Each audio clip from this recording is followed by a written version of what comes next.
Hello friends, कैसे हैं आप लोग। उम्मीद करते हैं अच्छे होंगे, स्वस्थ होंगे।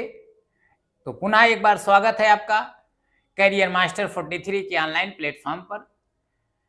आप लोगों की पढ़ाई लिखाई अच्छे ढंग से चल रही होगी, तैयारी जोरों से चल रही होगी। सामने एलटी ग्रेड का विज्ञापन आ चुका है और उस विज्ञापन में सारी चीज़ें क्लियर हो चुकी हैं। तो उसी एलटी ग्रेड में जो हर एक विषय के साथ जो 30 क्वेश्चन सामान्य अध्ययन का जोड़ा गया है, तो उस सामान्य अध्ययन से संबंधित आपकी तैयारी को और धार देने के लिए ये आपका साथी चैनल करियर मास्टर 43 आपके साथ कमर कस चुका है। सामान्य अध्ययन के क्वेश्चन गलत ना हो, इसीलिए जो है हर समय सामान्य अध्ययन के सीरीज लाई जा रही है इस चैनल के द्वारा। इस समय ज्योग्राफी का एक सीरीज चल रहा है, ऐसे ही अन्य सब्जेक्ट के सीरीज आपके सामने जब तक पेपर का कुछ शेड्यूल आ जाता है तब तक लगभग जीएस से जो इम्पोर्टेंट विषय हैं वो आपके कवर कर दिए जाएंगे। ठीक है ना।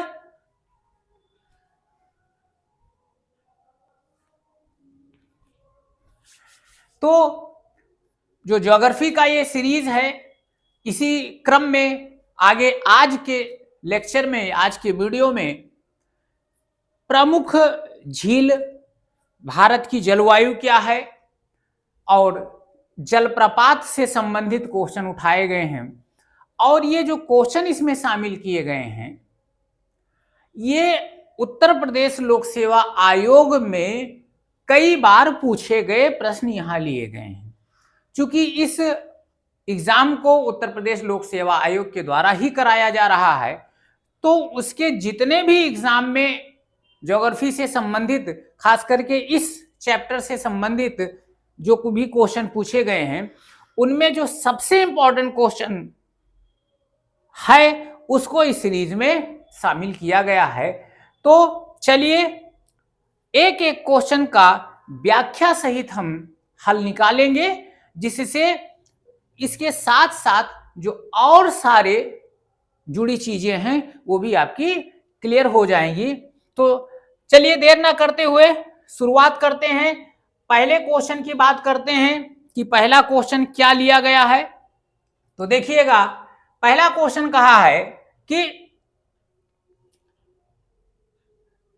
गंगा नदी एकमात्र ऐसी नदी है या गंगा नदी की एकमात्र सहायक नदी है जिसका उद्गम स्थल मैदान में है, वो कौन सी नदी है।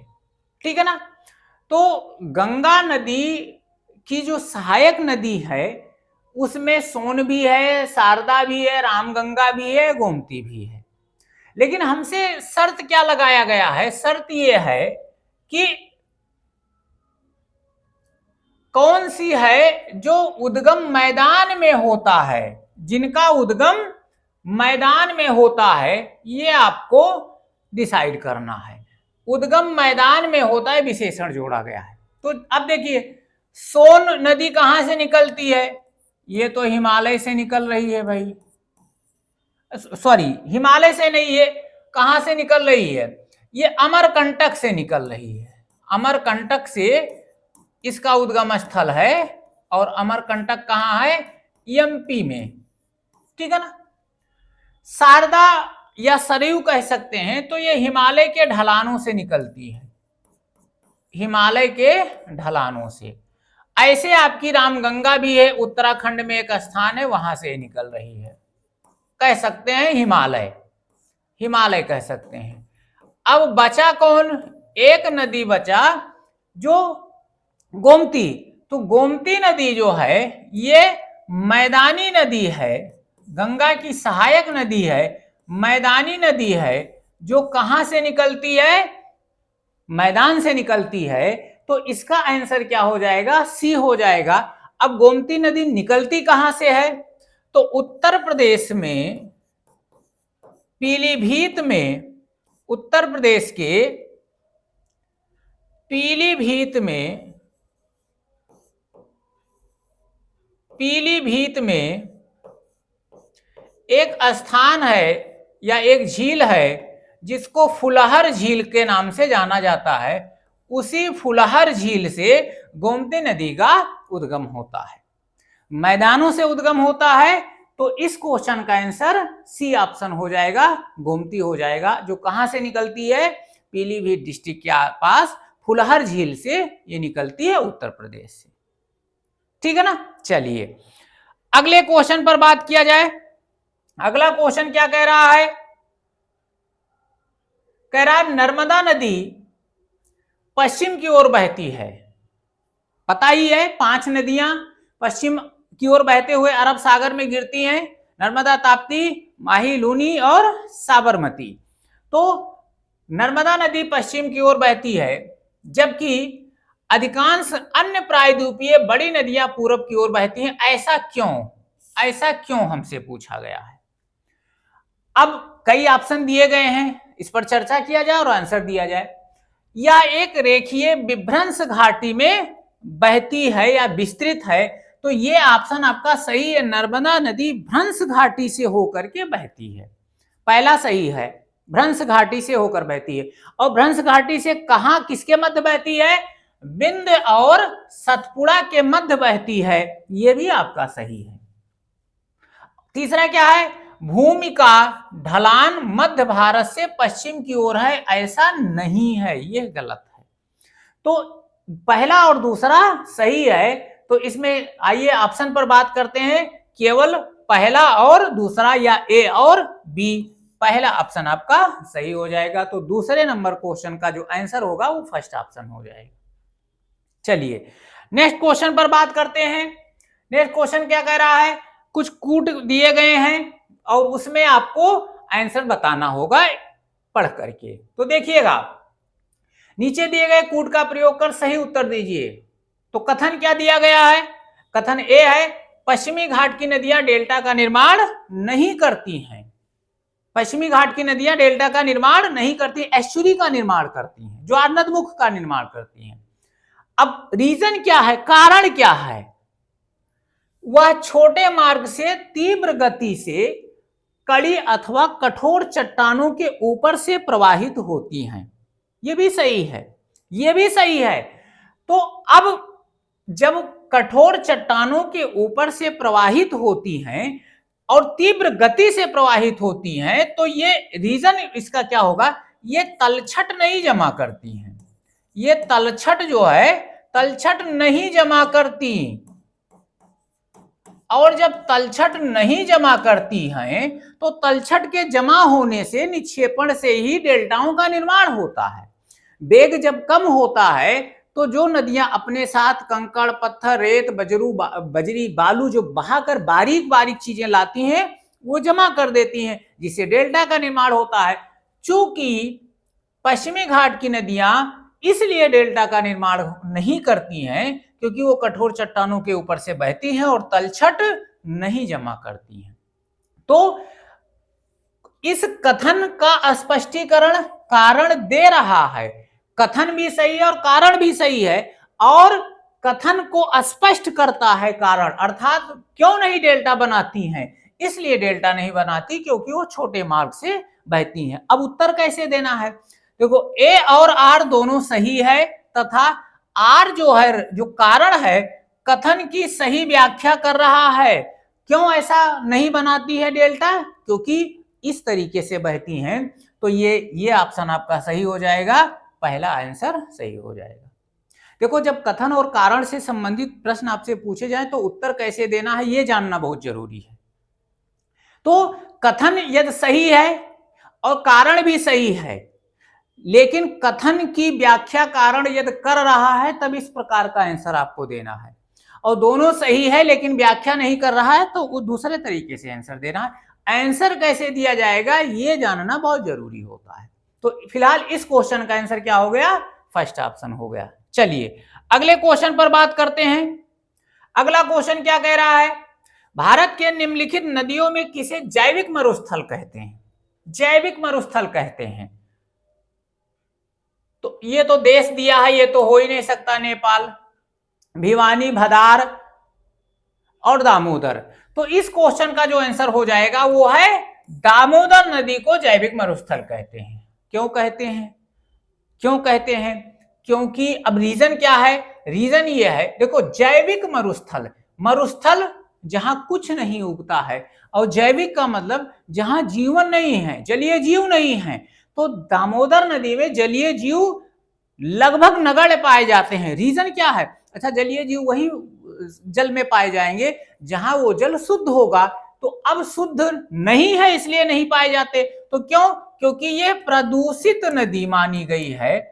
ये अपशिष्ट के मिल जाने से इस नदी का जल काफी प्रदूषित है, और प्रदूषित होने के कारण इसमें जलीय जीव नहीं पाए जाते हैं, इसमें जलीय जीव का अभाव पाए जाते हैं, इसलिए इसको जैविक मरुस्थल कहते हैं। आया समझ में? चलिए नेक्स्ट क्वेश्चन की बात कर लें। क्वेश्चन नंबर 5 क्या कह रहा है? फिर कथन और कारण पर बात कर रहा है।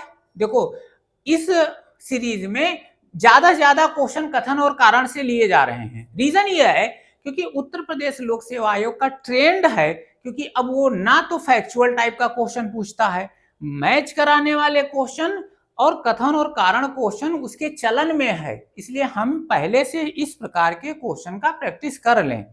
ठीक है ना? तो चलिए कथन क्या कह रहा है? दिल्ली और आगरा के मध्य वर्ष के अधिकांश समय में यमुना नदी मृत हो जाती है। सही है, ये सही है, मृत हो जाती है। मृत मतलब सूख जाती है। अब कारण क्या? कारण दिया गया है यमुना असतत वाहिनी नदी है। नहीं, यमुना असतत वाहिनी नदी नहीं है, ये सतत वाहिनी नदी है, सतत वाहिनी नदी। एक चीज ध्यान रखना, जितनी हिमालयी नदियां हैं, कौन? जितनी भी हिमालयी नदियां हैं वो सब सतत वाहिनी होती हैं। क्योंकि यमुना हिमालय से ही निकलती है तो ये भी सतत वाहिनी है, तो सतत वाहिनी है। और कारण कह रहा असतत वाहिनी है, इसलिए ये गलत है, कारण गलत है। लेकिन कथन सही है कि दिल्ली और आगरा के मध्य अधिकांश समय में यमुना नदी मृत हो जाती, सूख जाती है। ठीक है ना? तो अब इसका आंसर कैसे दिया जाए कि ए सही है और आर गलत है, ए सही है और आर गलत है, ए सही है और आर गलत है, सी ऑप्शन इसका सही हो जाएगा। अच्छा, क्यों सूख जाती है इस पर भी तो थोड़ा सा चर्चा किया जाए। तो यमुना नदी जैसे दिल्ली और आगरा के पास, तो दिल्ली से जो निकलने वाले अपशिष्ट हैं, जो जलीय अपशिष्ट हैं, वो बिना उपचारित किए हुए, बिना उनका शोधन हुए वो डायरेक्ट यमुना में प्रवेश कर जाती हैं। तो यमुना का नदी वैसे प्रदूषित हो जाता है। और बड़े पैमाने पर सिंचाई के लिए, ध्यान रखना, सिंचाई और अन्य कार्य के लिए यमुना का जल इतना उपयोग में लाया जाता है कि उस समय या अधिकांश समय वहां पानी का अभाव पाया जाता है, जल का अभाव पाया जाता है, इसलिए वहां ये नदी मृत हो जाती है। आया समझ में? चलिए नेक्स्ट क्वेश्चन पर बात कर लिया जाए। क्वेश्चन नंबर 6 क्या कह रहा है, इस पर बात किया जाए भाई। कह रहा बांग्लादेश में प्रवेश करने के बाद गंगा नदी को निम्नलिखित में किस नाम से जाना जाता है? फैक्चुअल क्वेश्चन है, सरल क्वेश्चन है। तो गंगा नदी को किस नाम से जाना जाता है? पद्मा के नाम से जाना जाता है, पद्मा के नाम से जाना जाता है। अब थोड़ा सा चर्चा और कर लिया जाए। गंगा निकलती कहां है? गंगा कहां से निकलती है? गोमुख से, गोमुख से निकलती है। नाम तब इसका क्या है? भागीरथी। नाम क्या है? भागीरथी। अब इसमें बहुत सारी जो जलधाराएं हैं, विष्णु प्रयाग में, देव प्रयाग में, कर्ण प्रयाग में, ये आकर के भागीरथी से मिलती हैं। अलकनंदा मिलती है, मंदाकिनी मिलती है, तब जाकर के ये किस नाम से जानी जाती है? गंगा के नाम से। अब ये बहते हुए उत्तराखंड से कहां प्रवेश करती है? यूपी में। सर्वाधिक गंगा नदी की लंबाई कहां है? सर्वाधिक लंबाई कहां है? यूपी में है। सर्वाधिक लंबाई गंगा की यूपी में है। उत्तराखंड से यूपी, फिर बिहार, बिहार से झारखंड, झारखंड से फिर ये पहुंची कहां? पश्चिम बंगाल में। तो पश्चिम बंगाल में जब गंगा पहुंचती है तो फिर यहां ये गंगा नदी, अब ये सब समझ लीजिए, गंगा नदी फिर ये दो वितरिकाओं में बट जाती है। दो वितरिकाओं में बट जाती है। वितरिका उसको कहते हैं जो एक बड़ी नदी जो दो छोटी छोटी धाराओं में बट जाए और फिर वो कभी ना मिले। तो दो वितरकाओं में बटती है, एक का नाम हो जाता है भागीरथी और दूसरे का नाम हो जाता है हुगली।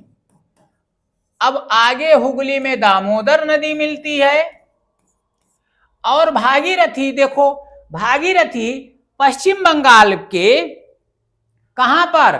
पश्चिम बंगाल में एक स्थान है फरक्का, फरक्का नामक स्थान से बांग्लादेश में प्रवेश कर जाती हैं। कहां से? फरक्का संज्ञक स्थान से, फरक्का नामक स्थान से कहां प्रवेश करती है? बांग्लादेश में प्रवेश कर जाती है। अब बांग्लादेश में जब प्रवेश कर जाती है तब इसका नाम क्या हो जाता है? पद्मा हो जाता है। उधर से ब्रह्मपुत्र नदी आ जाती है जो जिसको बांग्लादेश में जमुना कहा जाता है और वो भी इसमें आकर के मिल जाती हैं और दोनों संयुक्त धाराएं पद्मा के नाम से आगे बढ़ते हुए बंगाल की खाड़ी में समाहित हो जाती है, समागम हो जाता है। आया क्वेश्चन समझ में? व्याख्या समझ में आ रहा है? चलिए अगले क्वेश्चन पर बात किया जाए। यदि आप घड़ियाल को उनके प्राकृतिक आवास में देखना चाहते हैं तो निम्नलिखित में से किस स्थान पर जाना सबसे सही है? कहां जाएंगे?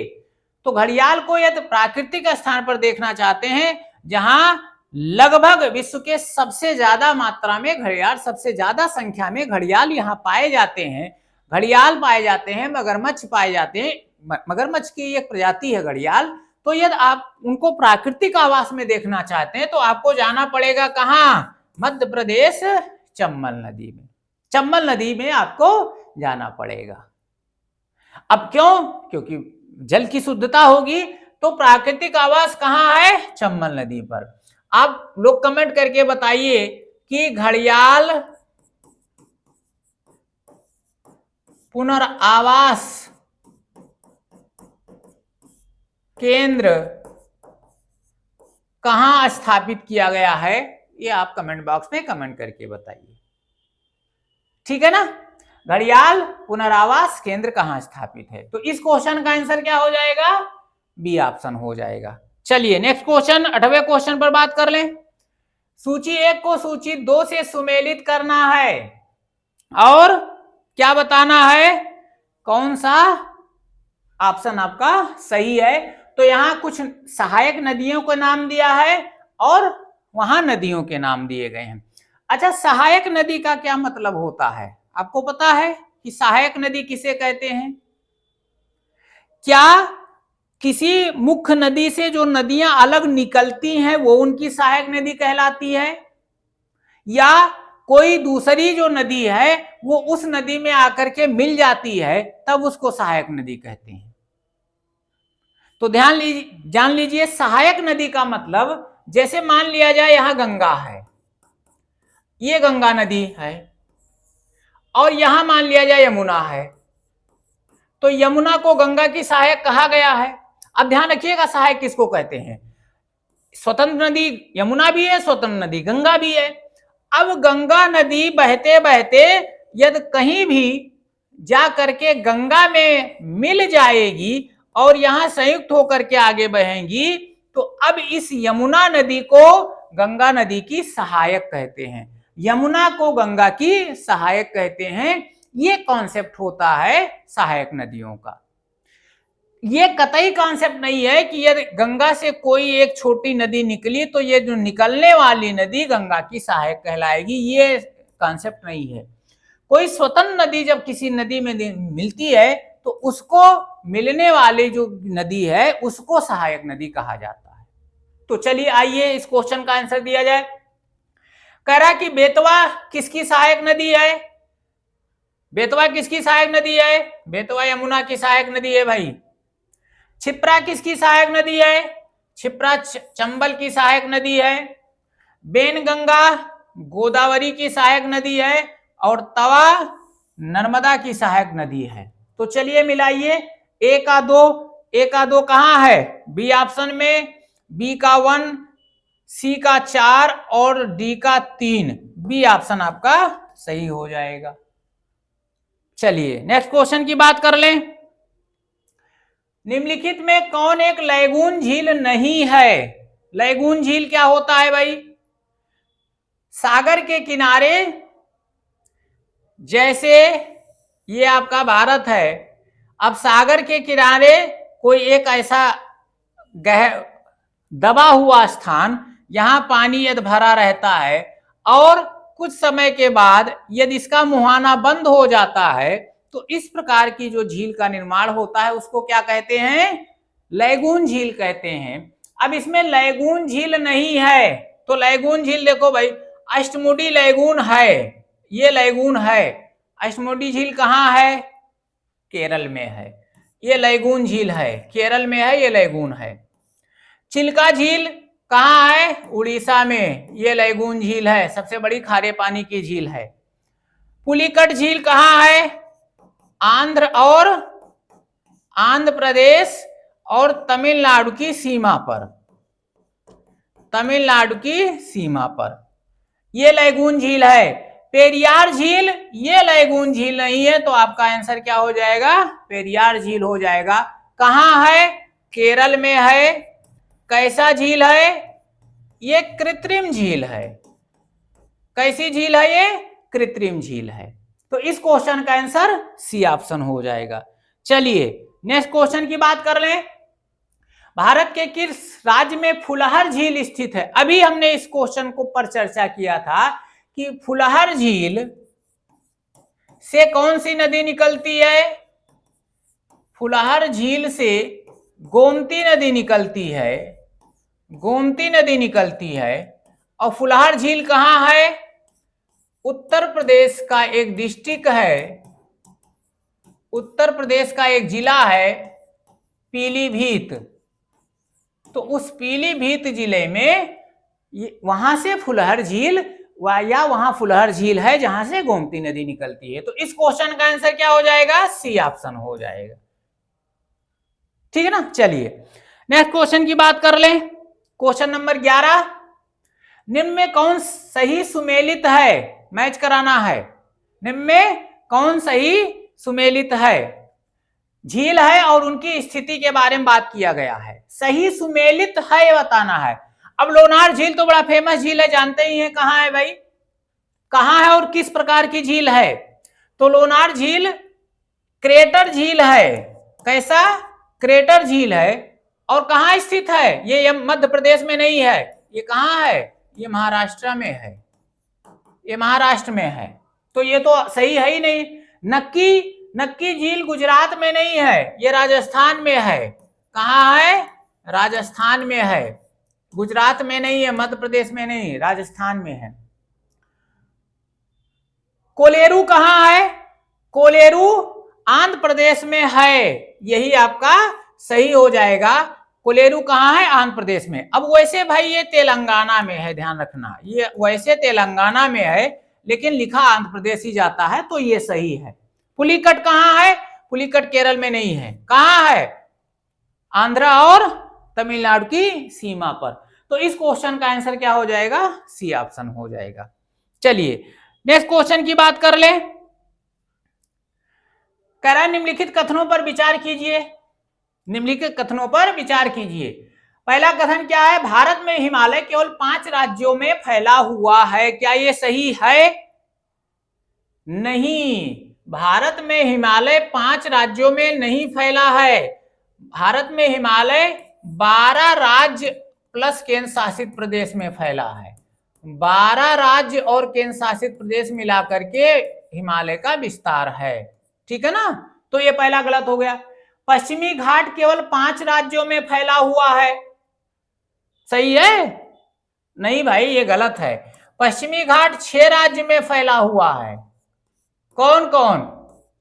गुजरात, महाराष्ट्र, गोवा और केरल, तमिलनाडु और एक राज्य कौन सा है? कर्नाटक। ठीक है ना? तो 6 राज्यों में फैला हुआ है, तो 6 राज्य में फैला हुआ है तो क्या होगा? ये भी गलत हो गया। 6 राज्य में फैला है तो ये भी गलत हो गया। अब जब ये भी गलत हो गया तब बचा कौन? तीसरा देखा जाए। पुलिकट झील केवल 2 राज्यों में फैली है। हाँ सही है। कहां कहां? किस? आंध्र प्रदेश और तमिलनाडु। आंध्र प्रदेश और तमिलनाडु 2 राज्य में फैली है ना, 2 राज्य की सीमा पर है। ये क्वेश्चन अक्सर पूछ लिया जाता है, निम्न में कौन सी झील है जो 2 राज्यों की सीमा पर स्थित है? तो तीसरा ऑप्शन सही है। तो इसमें देखो कौन सा सही है? केवल 3, बी सही है। इस क्वेश्चन का आंसर क्या हो जाएगा? बी ऑप्शन हो जाएगा। चलिए नेक्स्ट क्वेश्चन बात कर लें। क्वेश्चन नंबर 13 की बात कर लें। निम्नलिखित में कौन भारत की सबसे बड़ी मीठे पानी की झील है? अब ये तो सबसे सस्ता क्वेश्चन है भाई। कौन सी है बताइए? बुलर झील कहां है? जम्मू कश्मीर में। कहां से जल इसको मिलता है? झेलम नदी से। झेलम नदी से ये पोषित है भाई, झेलम नदी से पोषित है। चलिए सबसे सस्ता क्वेश्चन इस सीरीज का। अगला क्वेश्चन बात कर लिया जाए 14 नंबर। भारत में खारे पानी की सबसे बड़ी झील है। अरे कुछ थोड़ा सा सीरीज में सस्ता क्वेश्चन भी ले लिया जाए, नहीं तो लड़ते लड़ते एकदम पसीना पसीना हो जाए। कहीं तो थोड़े से एक आध क्वेश्चन में तो राहत मिल जाए, इसलिए एक आध क्वेश्चन ऐसे ले। अच्छा ध्यान रखना, ये ऐसे नहीं लिया गया है, ये क्वेश्चन आया हुआ है तब लिया गया है। ठीक है ना? तो चलिए, भारत में खारे पानी की सबसे बड़ी झील है कौन सी? अभी मैंने बताया है चिल्का झील। कहां है? उड़ीसा। उड़ीसा में है। कैसी है? लैगून झील है। कैसी झील है? लैगून झील है। ठीक है ना? चलिए अगले क्वेश्चन पर बात किया जाए। एशिया की सबसे बड़ी एवं ताजे जल वाली गोखुर झील बिहार में कौन सी है? अब ये ध्यान रखिएगा, रामसर स्थल भी है। ये गोखुर झील है। अच्छा रामसर स्थल है। यदि आपको नहीं समझ में आ रहा है झीलों के प्रकार कि गोखुर क्या है, लैगून झील क्या होते हैं, क्रेटर झील क्या होते हैं, कृत्रिम झील क्या होते हैं, तो कमेंट बॉक्स में जरूर कमेंट करिएगा। तो उस पर अलग से एक वीडियो बनाया जाएगा जिसमें झील कैसे कैसे बनते हैं इस पर जरूर चर्चा कर लिया जाएगा। ठीक है ना? तो फिलहाल आपसे कह रहा गोखुर झील। गोखुर झील का मतलब नदी के पुराने रास्तों को जब नदियां छोड़ देती हैं, नदियां जब अपने पुराने रास्तों को छोड़ देती हैं, जिसको नदी विसर्प कहते हैं, तो उस विसर्पों पर जब जल भर जाता है तब गोखुर झील का निर्माण होता है। देखिए नदियां जब भी बहती हैं तो कभी सीधे रास्ते से नहीं बहती हैं, ये लहराते हुए बहती हैं। ध्यान से समझिएगा, ये लहराते हुए बहती हैं। अब ये जब पुराने मार्ग को जैसे ये छोड़ दिया इन्होंने, ये हो इसको नदी विसर्प कहते हैं। ये नदी विसर्प है और इसी नदी विसर्पों से जब झील का निर्माण होता है तो उसी को गोखुर झील कहते हैं। ठीक है ना? अब बिहार में एक गोखुर झील है जिसको रामसर स्थल की सूची में शामिल किया गया है आर्द्र भूमि के रूप में। रामसर स्थल क्या है आप लोग पढ़े होंगे। ठीक है ना? और वो है कौन सी झील? तो वो कंवर झील है, बेगूसराय डिस्ट्रिक्ट में है, कंवर झील के नाम से जाना जाता है। तो इस क्वेश्चन का आंसर बी हो जाएगा। अब आप इसमें जो 2-3 झील का और नाम दिया गया है, जैसे घोघा झील कहाँ है? तो ये गुजरात में है। और बाकी ये अनुपम झील और कुशेश्वर झील ये दोनों बिहार में ही हैं। ये दोनों कहाँ है? बिहार में ही है। तो आपके इस क्वेश्चन का जो आंसर है वो कंवर झील होगा।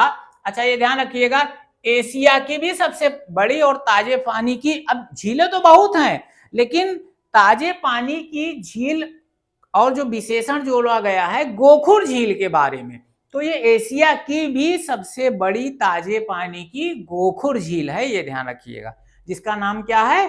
कंवर झील। कहाँ है? बिहार के एक डिस्ट्रिक्ट में जिसका नाम बेगूसराय है, बेगूसराय डिस्ट्रिक्ट में यह है, रामसर स्थल सूची में शामिल है। आगे चला जाए, चलिए 16 नंबर क्वेश्चन पर बात किया जाए। भारत की जलवायु में स्थानिक भिन्नता मिलने का प्रमुख कारण क्या है? स्थानिक मतलब समझ रहे हैं, जलवायु किसी स्थान पर कुछ दूसरी है, किसी स्थान पर कुछ दूसरी है, किसी स्थान पर कुछ दूसरी है, स्थानिक भिन्नता है। अब उसका क्या कारण है? उसका कारण क्या है? मानसूनी हवाओं का प्रवाह? नहीं भाई, ये कारण नहीं है, स्थानिक भिन्नता का ये कारण नहीं है। देश की प्राकृतिक विषमता? हाँ, यही स्थानिक भिन्नता का कारण है। देश की प्राकृतिक भिन्नता का क्या मतलब है? कोई सागर तट के किनारे है, कोई सागर तट से बहुत दूर है, कोई समुद्री तल से काफी ऊंचाई पर है, कोई समुद्री तल से सामान्य ऊंचाई पर है। तो ये जो प्राकृतिक विषमता है, इसी कारण भारत की जलवायु में स्थानिक भिन्नता पाई जाती है। मध्यवर्ती भाग में बृहद मैदान की स्थिति है, इस कारण जलवायु भिन्न नहीं है, ये गलत नहीं है, ये गलत है। विस्तृत भूभाग पर वनाच्छादन है, वनाच्छादन से जलवायु की स्थानिक भिन्नता नहीं होती है, स्थानिक भिन्नता होती है प्राकृतिक बनावट से। तो इस क्वेश्चन का आंसर क्या हो जाएगा? बी हो जाएगा। चलिए अगले क्वेश्चन पर बात कर लें। वर्षा की सर्वाधिक विरलता अर्थात सबसे कम वर्षा निम्नलिखित में से कहां पाई जाती है? अब जनरली यदि हम पढ़ते नहीं हैं तो हम तुरंत लगा देंगे कि भाई राजस्थान तो होगा ही होगा, लेकिन ऐसा नहीं है।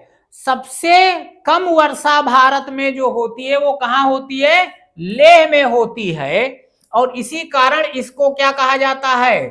शीत मरुस्थल के नाम से जाना जाता है। किसको? लेह को। ठंडी तो होती ही है इसलिए शीत है, लेकिन वर्षा नहीं होती इसलिए इसको शीत मरुस्थल कहते हैं। भारत में किस स्थान को शीत मरुस्थल कहा जाता है?